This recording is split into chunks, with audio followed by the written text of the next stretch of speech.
Minimal ada dua kata ulama tafsir. Yang pertama sekali, Allah itu berada di level teratas dari segala sesuatu yang ada. Jadi nggak boleh Allah disamakan, apalagi sampai direndahkan. Dalam hal apa? Segala-galanya lah. Ya, begitu ingat Allah, maka ingat tentang zat yang semuanya serba maha. Ia melihat, tapi penglihatannya melampaui semua penglihatan yang ada di jagat raya ini.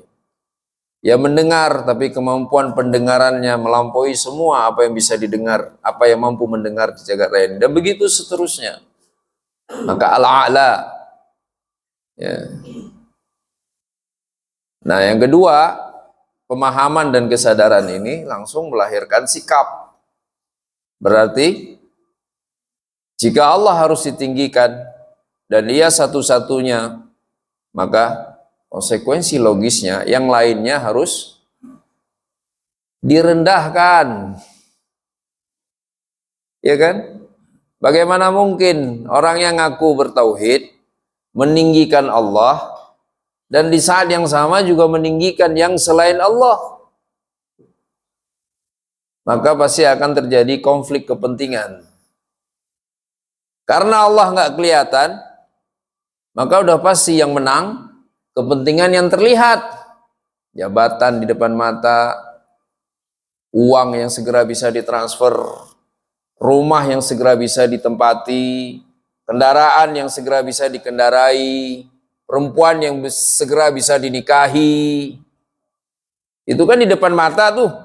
Karena ia sama-sama tinggikan, ia tinggikan Allah dan ia tinggikan pula semua yang lainnya, maka terjadi konflik kepentingan. Mana yang paling besar memberi pengaruh, yang bisa diakses oleh indera, kelihatan oleh mata, bisa diraba oleh tangan, bisa ditatangi dengan badan, itu pasti langsung menang. Sabbihisma rabbikal a'la. Janganlah begitu. Kalau memang serius ingin meninggikan Allah, berarti yang lain wajib direndahkan di bawah Allah. Nggak ada perintah menghinakan, tapi rendahkan di bawah Allah Azza wa Jalla, bukan di bawah kita. Sehingga tidak terjadi konflik kepentingan. Bergesekan, berhadap-hadapan antara apa maunya Allah dengan apa maunya kita. Maka langsung, khalas ya Rabb. Ma yuridullahu azza wa jalla. Kama yurid. Sebagaimana maunya Allah ajalah. Ya udah, saya ngalah aja. Anehnya, kita justru seringnya mengucapkan saya ngalah aja ke makhluk apa ke Khalik, Bapak Ibu? Ke makhluk lah. Yang paling miris itu hari ini, paling ironis, suami itu cerita lagi ke temennya, saya ngalah aja kalau sama istri saya di rumah. Kayak keren banget, keren apaan itu? Harusnya ngomong begitu kan istri, ini baru namanya istri soleha, nurut sama suami. Kalau saya apa kata suami aja lah ngalah. Masya Allah. Ini hari ini udah akhir zaman kebalik. Yang sering ngomong gitu siapa? Bapak-bapak. Duduk-duduk ngopi, gayanya sih boleh six pack, gagah, punya macam-macam. Tapi begitu ngomong, ya udah aja. Kalau udah istri ngomong nurut aja, ribet nanti kita. La ilaha illallah Muhammadur Rasulullah. Tapi itu namanya suami yang baik ya kan? Iyalah, dia mengerti perasaan istrinya, dia sayang sama istrinya. Cuman jangan cerita ke orang, itu aja masalahnya.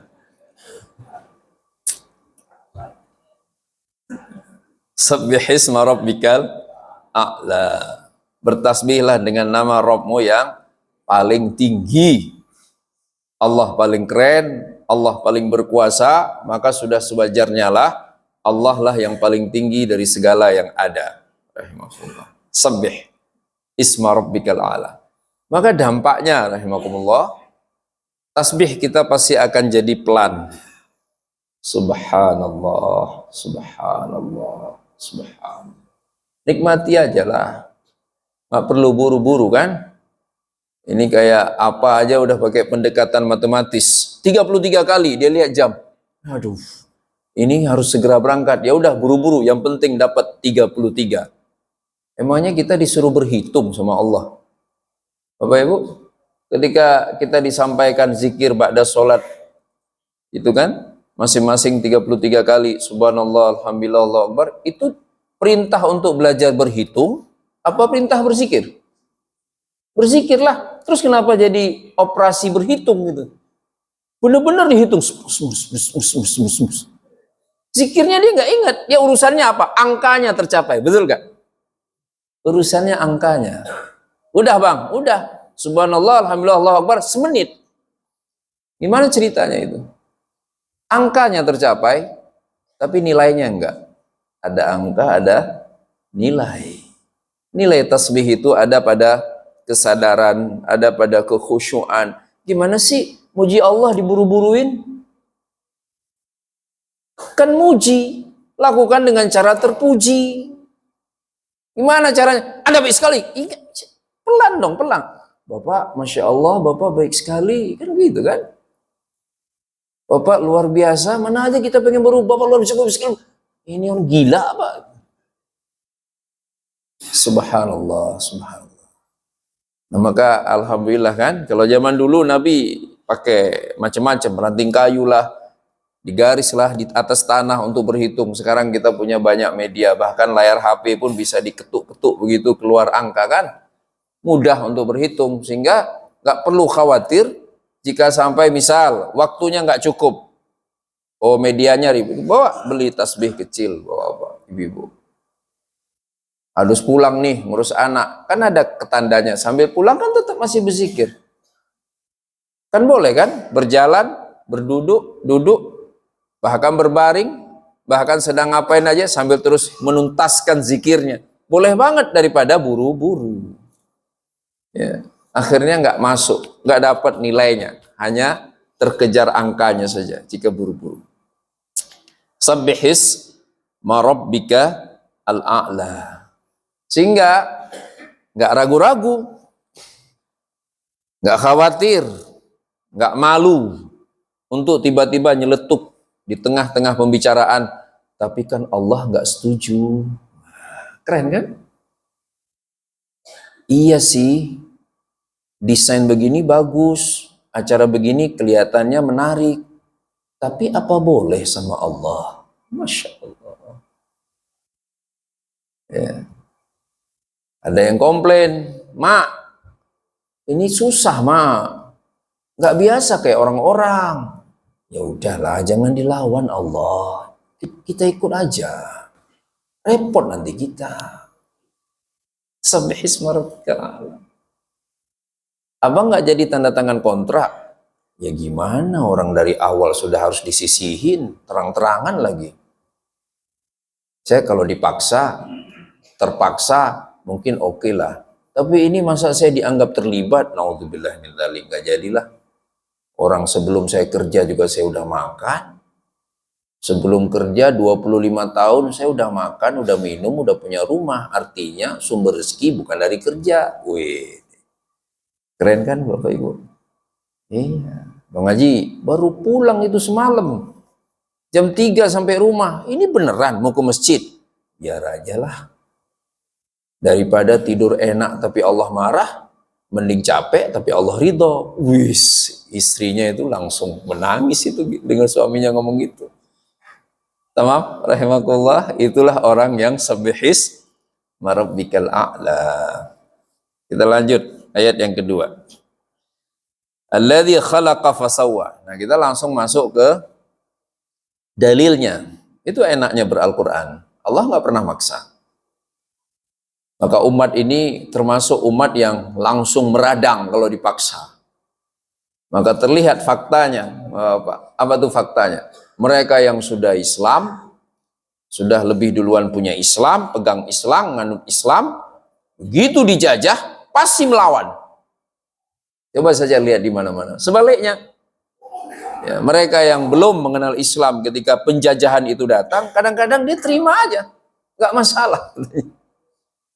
Karena wallahu alam barangkali terbiasa dipaksa. terbiasa, nggak logis. Islam nggak bisa. Tuhan kami saja yang Al-A'la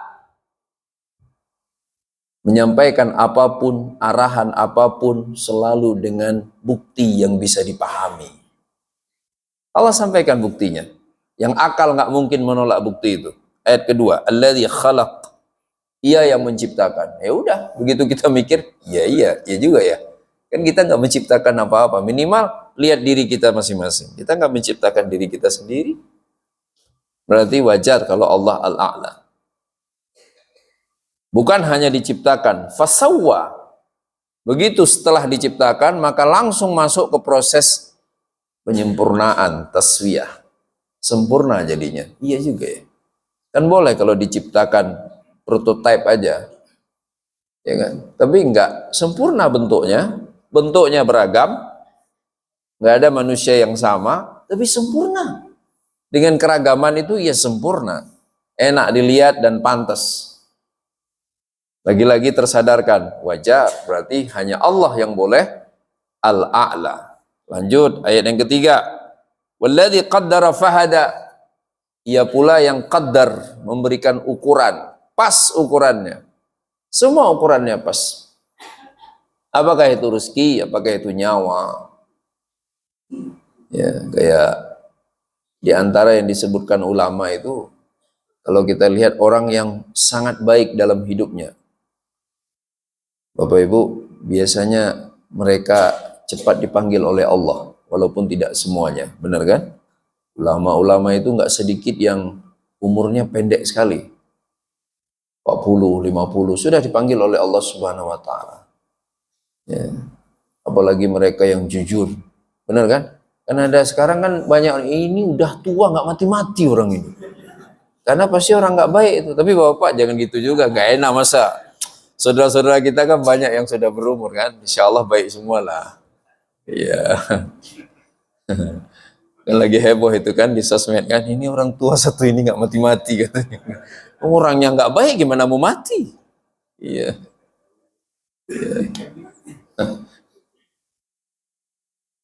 Walladzi qaddara fahada. Masya Allah. Pas sudah. Kenapa orang baik cepat dipanggil? Ngapain ini hidup keadaan nggak membaik? Nanti dia malah terjerumus. Hadis Nabi bukan kata saya lah. Ketika Allah mencintai seorang hambanya, Allah sibukkan si hamba dengan ketaatan.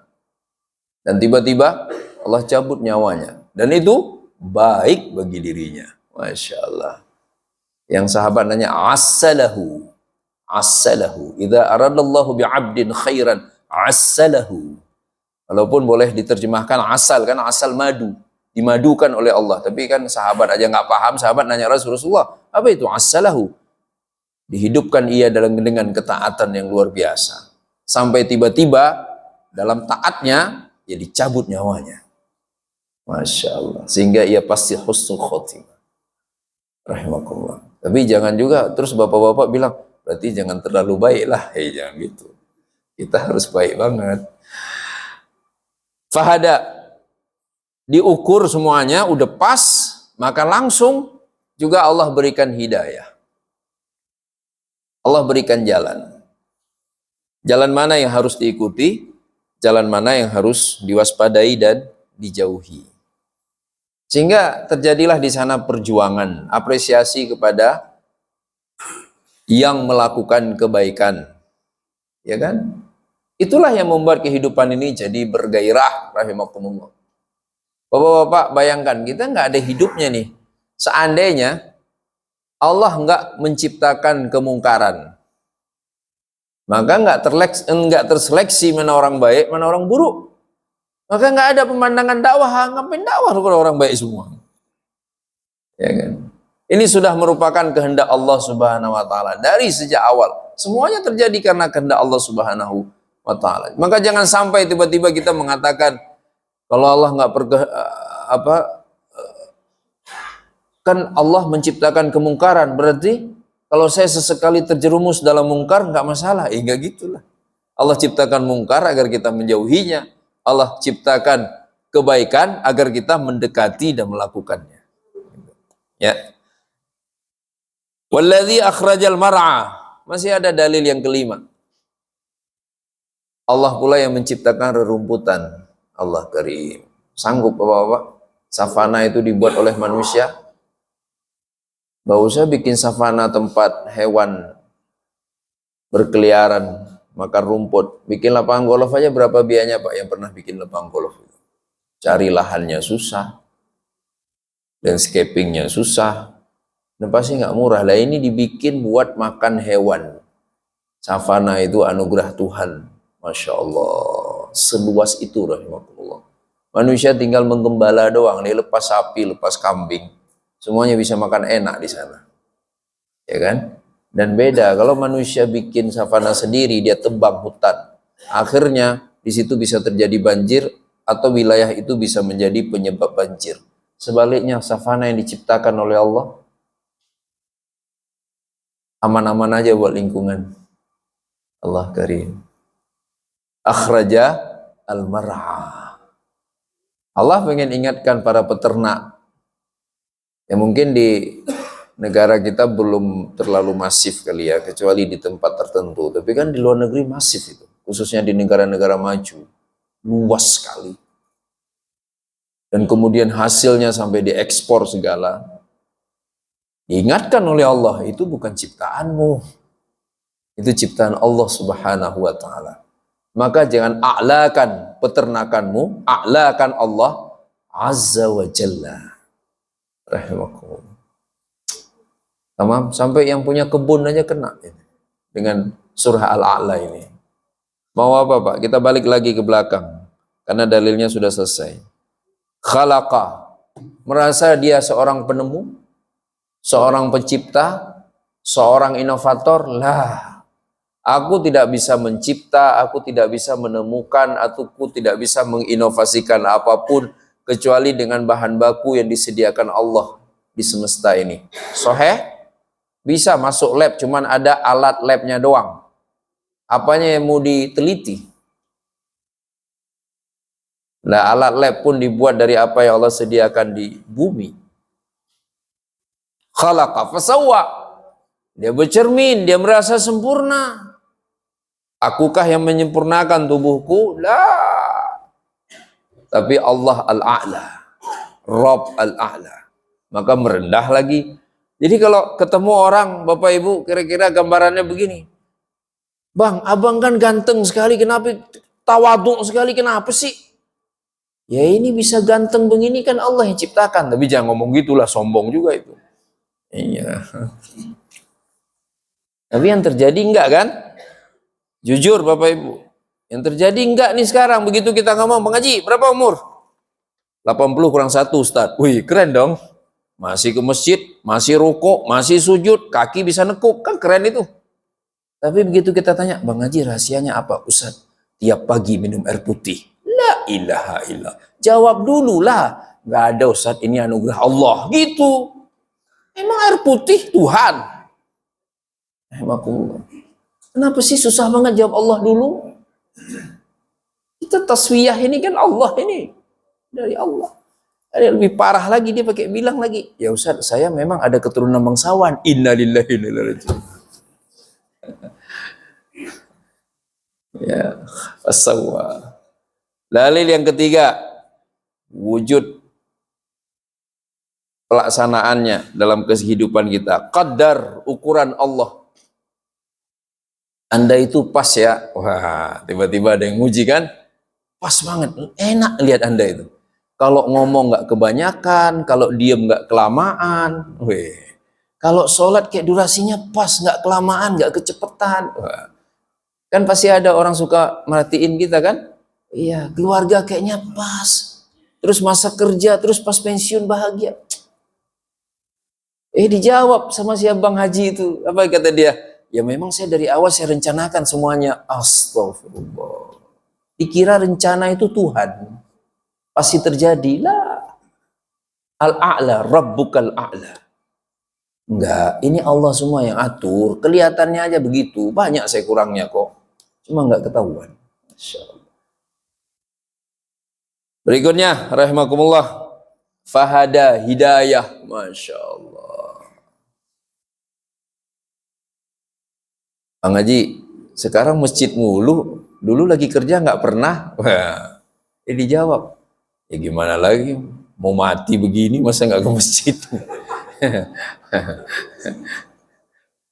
Ya jawablah, hidayah dari Allah. Alhamdulillah Allah kasih saya hidayah, ya kan? Jangan seolah-olah kita jadi benar itu inspirasinya dari kita. Ini berat sekali, Pak, awal surat ini. Masya Allah, kita sama sekali nggak diizinkan menyandarkan apapun capaian kita kepada diri kita. Sampai niat pun kita nggak boleh cerita. Itu kan fahada, berarti begitu kita hari ini mau ke masjid, mau ngaji, mau sholat berjamaah, mau hidup benar, kita juga masih harus mengatakan dari Allah. Allah yang ngarahin saya. Alhamdulillah. Masya Allah. Rahimakumullah. Gimana nggak tawaduk coba itu? Tawaduk sekali kan? Masya Allah. Allah Akbar. Ini yang gawat apa? Ibu-ibu, maaf ya ibu-ibu ya. Jadi ngomong di ke suaminya nih. Emang abang bisa berhasil begitu kalau nggak ada istri yang hebat ini bisa? La ilaha illallah. Nggak usah gitulah. Itu namanya istri jadi Tuhan. Ya. Lanjut.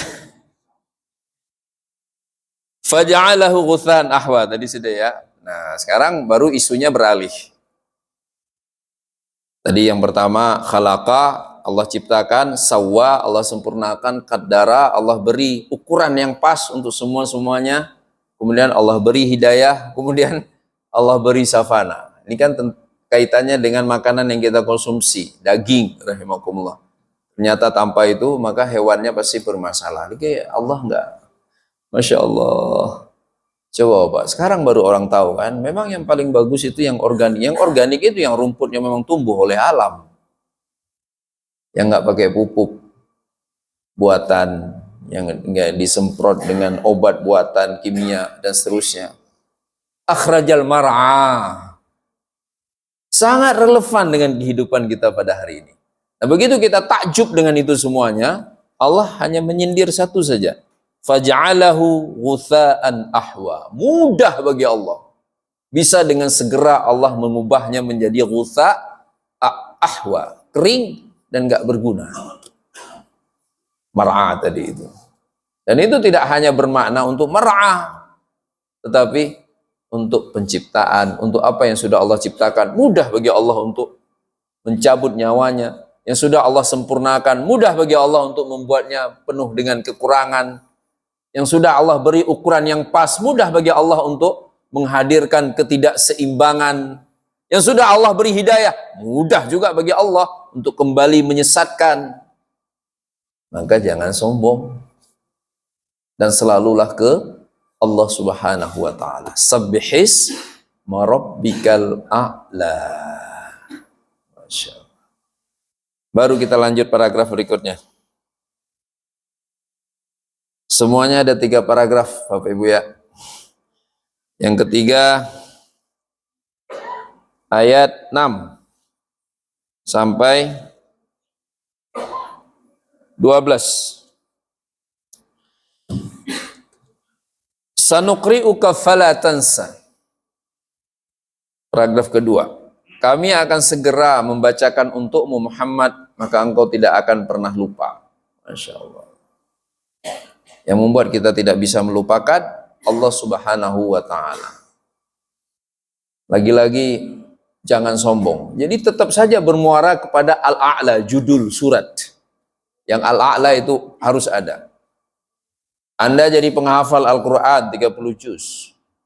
Mutqin hafalannya, hebat dan kuat. Janganlah katakan ini karena saya rajin murajaah, tapi katakan Allah yang jaga hafalan saya. Ya kan? Sanuqri'uka fala tansa. Lah, ke Nabi, ini kan ke Nabi nih. Ke Nabi saja Allah katakan, Muhammad, kami yang akan bacakan Quran untukmu, kami yang akan menghafalkanmu Al-Quran, dan engkau tidak akan pernah lupa. Itu Nabi loh. Bukan karena murajaah. Nabi lah kita. Tiba-tiba kita malah menjawab, Alhamdulillah karena ini saya rajin murajaah. Jawab dulu, Allah, hadiah dari Allah. Baru kemudian begitu ditanya lagi, ya tapi apa yang dilakukan? Usahanya apa? Lah murajaah. Ya baru terangkan.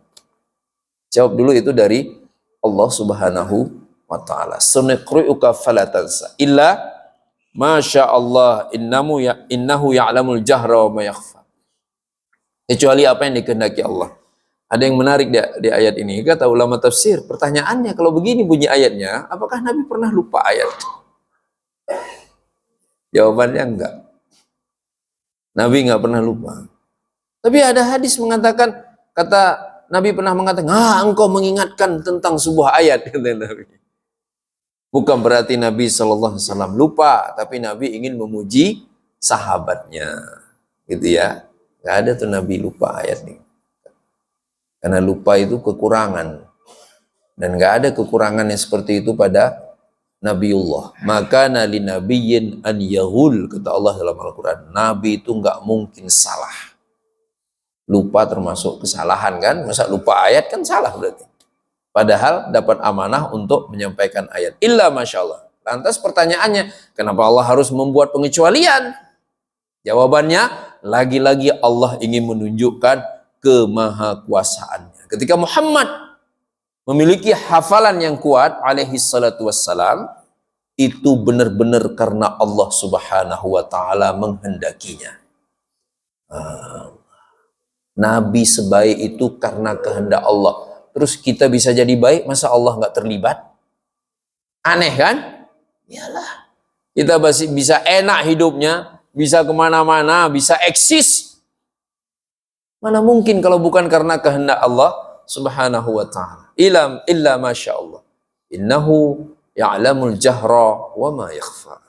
Sungguhnya Allah tahu apa yang terlihat, apa yang jahar, dan apa yang khafi, yang tersembunyi. Udah sampai di mana kita jadinya nih di paragraf ini? Allah memulainya untuk menerangkan tentang keharusan sinkronisasi batin dengan dohir atau sebaliknya. Harus sinkron. Karena Allah tahu kedua-duanya. Nggak cukup hati doang, tapi amal bermasalah. Dan kemana-mana mengaku bahwa hatinya bersih. Ya, sebagaimana nggak cukup amal saja yang kelihatan baik, tapi ternyata hatinya enggak.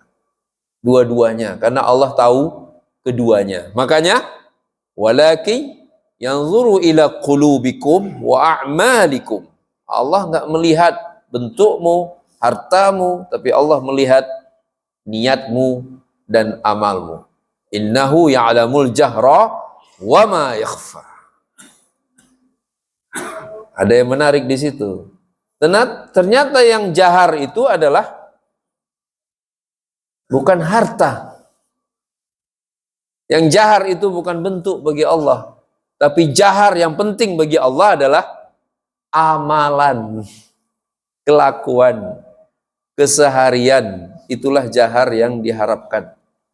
Rahimakumullah. Orang sekarang suka berpikir bahwa jahar itu adalah kepemilikan. Jahar itu adalah penampilan. Padahal jahar yang diinginkan oleh Allah, yang diharapkan oleh Allah adalah amalan. Maka jaharkan sebanyak mungkin amalan, yang itu menjadi gambaran perwujudan dari apa yang ada di dalam perasaan, apa yang ada dalam hati. Makin kosong niat baiknya, maka udah pasti makin sedikit amalnya. Jadi nggak perlu cerita kemana-mana, begini-begini saya punya niat baik, banyak sekali rencana saya, amalnya nggak ada. Udah pasti kalau niatnya kuat, motivasinya kuat, pasti langsung ingin beramal. Kedengeran ada orang ngaji di mana ya? Masjid lain ya? Oh, Ibu ya. Iya. Nggak enak jadinya ceramah, nggak boleh, nggak sopan ada orang ngaji saya ceramah itu. Ya, bukan beliau yang harus berhenti, saya yang harus berhenti. Marah nanti Allah sama saya. Nah itu kalamullah, ini kalam Ali Junifar. Gimana mau diadu sama Allah, ya kan? Habis nanti kita kan di akhirat. Sekarang boleh, nanti di akhirat tewas kita. Rahmakumullah. Illa masya Allah innahu ya'lamul jahra wa ma yakhfa. Wa inu yassiruka lil yusra. dan kami mudahkan engkau untuk yang mudah. Bapak Ibu masih ingat dulu kita kaji surah apa itu? Al-Lail ya kalau nggak salah. Wal-laili idza yaghsha wan nahari idza tajalla wa ma khalaqadz dzakara wal untha inna sa'yakum lasyatta fa amma man a'ta wattaqa wa saddaqa bil husna fasanuyassiruhu lil yusra. Nah, sekarang kita ketemu lagi yusra. Wa nuyassiruhu lil yusra, dan kami memudahkannya untuk yusra. Pertanyaannya, apa yusra? Waktu itu kita sudah bahas yusra itu adalah khair wasurur, baik dan membahagiakan. Baik dan membahagiakan. Kami akan mudahkan ia untuk jadi baik dan bahagia. Masya Allah. Ada baik yang nggak bahagia. Sholat subuh baik, tapi ada orang datang sholat subuh ngantuk, sebel, namanya sholat subuh lagi, ya Allah ngantuk, minta ampun. Ada datang sholat subuh, ngantuk juga, tapi dia bahagia. Makasih Allah, senang sekali rasanya. Tetap terjaga bisa mengayunkan langkah ke masjid. Kita pengen jadi orang yang kayak gitu, Pak. Karena nggak pengen lah kelihatannya baik, tapi semuanya terpaksa. Ya kan? Ya Allah. Ternyata bangun masjid nggak gampang ya. Tapi masjid dibangun terus. Tapi kalau kita ketemu ceritanya masalah terus, ngeluh terus, ya nggak bahagialah. Baik kelakuannya, pekerjaannya, aktivitasnya, tapi orangnya nggak bahagia. Ya kan? Kalau kita ketemu Bang Haji, murung sekali Bang Haji. Ya gimana lagi, ini istri susah sekali dinasihati. Anak-anak ngelawan terus. Jadi pemimpin keluarga yang bertanggung jawab itu baik sekali, tapi bahagia juga lah. Ya kan, rahimakumullah. Ini wajah murung terus. Ada apa? Nggak dapat nikmat ini. Wa nuyassiruka lil yusra. Kami tidak mudahkan ia untuk yusra. Untuk baik dan bahagia. Ya Allah. Ternyata paket yusra itu yang kontennya adalah kebaikan dan kebahagiaan, hanya bisa diraih oleh seorang hamba jika ia mendapat anugerah dari Allah Subhanahu wa Ta'ala. Wa nuyassiruka lil yusra. Nah, baru kita balik lagi Pak ke belakang, balik lagi ke ayat pertama di paragraf ini. Ayat ke-6. Allah bilang apa? Sanuqri'uka fala tansa. Maka jangan lupakan Al-Qur'an. Sahih? Coba deh Bapak iseng aja Pak main ke Afghanistan. Sekarang udah aman kan? Udah ada penerbangan ke sana kan? Walaupun kita pakai transit-transit. Teman-teman MUI aja udah berangkat ke sana kok. Nginep di Kabul. Cuman jangan lama-lama. Ya, tanyalah sama saudara-saudara kita di sana. Main ke Palestina. Sekarang udah mulai boleh kan? Ngapain main ke sana? Tanya sama saudara-saudara kita yang ujiannya sedemikian berat itu. Apa yang membuat mereka tetap bisa benar dalam hidupnya dan bahagia? Jawabannya Quran. Orang Palestina. Udah nggak usah kita bahas lagi kayak apa mereka sama Quran kan. Makanya dia tetap bisa senyum. Lihat nggak anak-anak itu Pak? Aneh kan? Ini bukan anak korban perang. 2 tahun nggak sekolah. 2 tahun nggak makan enak. Ada yang berpekan, berbulan nggak mandi. Masya Allah. Begitu dia lihat ada yang aneh, dia lari-lari, senyum-senyum, ketawa-ketawa. Udah perang kayak gitu masih ada halqah Quran. Masih ada yang khatam Quran. Afghanistan juga sama. Irak juga sama. Dulu Suriah juga sama. Dulu ke Yaman juga sama. Mereka yang bertahan tetap benar. Dan ada bahagia dalam hatinya, hanya yang dekat sama Quran. Masya Allah. Sisanya mungkin udah pergi semua kan, dipanggil Allah kan. Ayah kena bom, emak juga begitu, adik nggak ada, dia tinggal sendiri Pak. Dia ajak, yuk dek belajar Quran, belajar dia Quran, senyum dia. Masya Allah. Maka malu kita rahimakumullah, malu super malu. Apa coba masalah kita kalau dibandingkan dengan saudara-saudara kita itu semua? Hampir nggak ada jadinya kan? Hidup enak, makan enak, ke masjid niat sholat, pulang malah dapat sarapan. Soheh. Rahimakumullah. Iya. Luar biasa. Maka janganlah mengeluh terus. Tapi gimana? Hati ini susah. Quran. Banyakin ngaji, rahimakumullah. Banyakin baca Quran. Tapi belum juga baca Quran sama artinya. Insya Allah. Makin kesini, insya Allah makin lebih baik dan makin lebih bahagia. Nah, Bapak Ibu, itulah orang yang paling menyenangkan, ya kan? Jadi nih Bapak-bapak, maaf ya Pak, Bapak, kan ada sebagian itu dia begitu pensiun tuh ya, dia datang nih, Ustadz, kenapa kok saya lemes sekali Ustadz? Temen kok kabur semua ya? Biasanya dia nelpon, ngajak apa kek, ngopi apa, makan siang.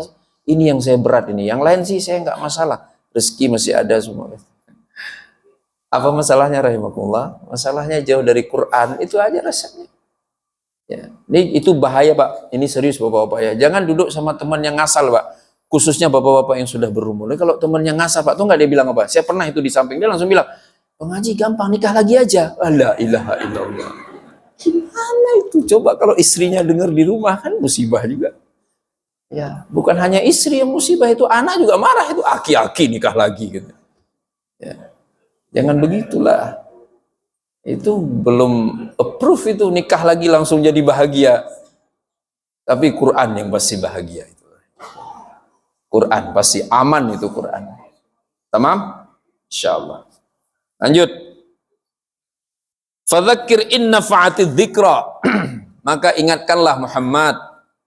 Ingatkan in nafa'atidz dzikra. Semoga zikir itu masih bermanfaat. Masya Allah, enak banget kan? Kurang baik apa coba Allah? Allah kasih amanah, tapi Allah juga tahu batasan seseorang. Kita nggak boleh maksa. Ini luar biasa Bapak-bapak ayat ini. Ini kalau ada orang bilang, orang Islam tuh ya kalau dakwah itu kayak ngotot itu. Baca aja ayat ini. Ini surah yang paling sering dibaca oleh Nabi di hari raya kami, hari Jumat atau hari Aid. Dan Allah mengatakan, fadzakir in nafa'atidz dzikra. Ingatkan, semoga masih bermanfaat peringatan. Artinya apa? Artinya yang membuat peringatan itu bermanfaat, Allah bukan yang menyampaikannya. Pemberi hidayah hanya Allah. Jadi kan tugas kita sampaikan. Nggak ada perubahan. Allah kelak yang akan memberikan hidayah. Yang jadi soal, kitanya kemudian melemah, nggak bertahan. Lah Nabi bertahan. Tetap sampaikan. Maka perubahannya sangat dramatis. Dalam kurun waktu yang cukup singkat, kalau kita kan kurun waktu yang cukup singkat, merdeka doang. Tapi nggak makmur, ya kan? Kalau itu dalam kurun waktu yang cukup singkat, merdeka, makmur, dan semuanya, rahimakumullah. Jadi lagi-lagi, jangan juga salahkan Allah. Kan ada yang bilang gitu, tapi saya udah dakwah nih, saya udah sampaikan. Tapi kok Allah nggak ngasih hidayah lah? Allah, Anda saja yang cepat sekali melemah. Terus saja sampaikan. Ini terbukti yang saya alami pribadi ya. Orang kan suka gini Bapak Ibu, misalnya kita bikin ngaji nih, ya kan, lingkungan kita nggak ada ngaji, orang nggak jelas, ngumpul gaplek mulu, ya, atau kalau ngumpul pasti olahraga mulu, nggak ada ngaji-ngajinya. Nah, ada inisiatif, ngaji yuk bang, ya ngaji. Begitu ngaji, kan saya tanya, kemarin katanya kita mau ngaji, kita antum telepon saya, ya Ustaz belum kekumpul, emang berapa orang? Targetnya, ya kan warga kita ini ada 30, minimal hadirlah 15, ini begitu di share list, yang ngisi cuma 3 orang. Akhirnya nggak jadi. Rahimakumullah. Padahal nggak penting banyak kan? Mulai aja dulu, dan itu fakta. Selalu masalahnya di berani mulai, berani bertahan. Dua aja. Mulai, bertahan. Maka tunggu keajaiban. Apa saja begitu kan? Ya, belajar dulu, kita kan dapat pelajaran susah kan? Dulu saya susah banget nahu itu. Balaghah, ya Allah. Ya orang kita, orang tua bukan orang Arab. Susah. Kata guru saya itu, almarhum beliau. Kata beliau kalau ngajar, komodor 1 bungkus sekali ngajar. Masih tahu, masih ingat komodor Bapak-bapak? Ya. Yang kotaknya hijau kan ya? Ya setengah hijau terus ada putih dikit. Karena saya termasuk sesekali tukang belinya itu. Kalau enggak ngajar langsung berhenti. Ya. 1 bungkus. Tapi nahunya jangan tanya. Banyak profesor karena belajar nahu dari beliau. Berhenti akhirnya kan pas sudah ini beliau nggak pokok lagi dan sekarang udah meninggal. Beliau bilang ke saya, Ustadz, saya nggak paham, saya nggak ngerti. Apa kata beliau? Pokoknya kamu datang denger aja. Nanti Allah kasih kamu ngerti. Ngajarnya semangat sekali, ngajar malam kan, kalau di pesantren itu pada isya datang gitu. Sejam setengah. Kalau kita udah ngantuk-ngantuk, udah lemes, beliau semangat sekali, nahu tuh. Nulis di papan tulis itu dulu pakai kapur masih kan, papannya hitam. Itu enggak berhenti nulis. Masya Allah, saya enggak nyambung itu. Susah sekali nyambungnya. Ngerti pelajaran kelas 1 pas sudah naik kelas 2. Ngerti pelajaran kelas 2 udah naik kelas 3. Ngerti pelajaran kelas 3 udah tamat sekolah. Ya Allah. Tapi itu benar. Tugas kita adalah mulai dan bertahan. Bapak juga sama kan, kita begitu kan? Iya. Bayangkan Pak, kita kalau enggak mulai menikah. Bayangkan kalau kita setelah mulai enggak pengen bertahan dengan pasangan kita. Sekarang bisa jadi kita semua udah cerai Pak. Serius. Emang ada yang berani bilang istri saya lebih baik dari Aisyah? Nah, Allah turunkan surah At-Tahrim kok. Ada masalah kan di keluarga kan? Iya, enggak soal. Kita bertahan. Saya mulai, saya bertahan. Maka mulai berdatangan kebahagiaan. Sahih? Ada kebahagiaan, ada kebahagiaan. Ya Bapak, kalau perlu Pak, 2 orang mulai. 2 orang mulai belajar agama. Mulai hidupkan agama. Apapun bentuknya. Bertahan. Maka setahun 2 tahun. Pengalaman rahimakumullah yang saya alami, gak pernah lewat 2 tahun. Di mana-mana itu. Start, pernah kita mulai 3 orang. Setelah 2 tahun, 15 orang. Pernah kita mulai 5 orang. Setelah 3 tahun,